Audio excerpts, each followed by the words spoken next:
22凌晨是接到防汛指挥部的一个通知，先是在当天晚上，我们是2点半准备完了以后1个小时出发了大概是11个小时的车程，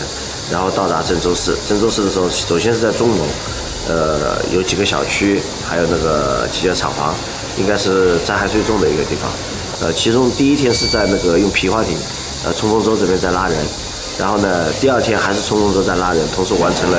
引导上海星空的直升飞机进行了一个定点的空投，这个是比较难的一个科目。因为我们是要通过一条泄洪渠，把冲锋舟强行开进去，然后找到村里面最高的制高点，开辟空降场地，然后再从外面引导直升飞机在天上，通过烟雾弹和各种形式来标定它的坐标，把那个相应的救灾物资投送到那个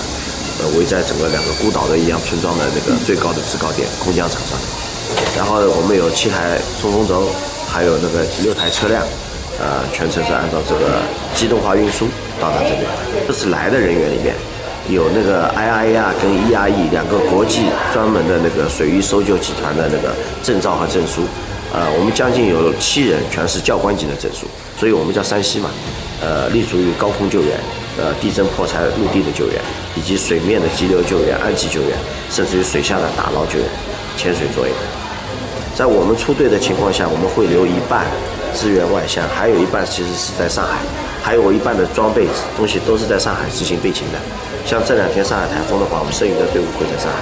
像常规的你看到的其他的那些福利备勤，它只能保证自己，是吧？我们可以跳着下去，在洪水里面把人捞上来。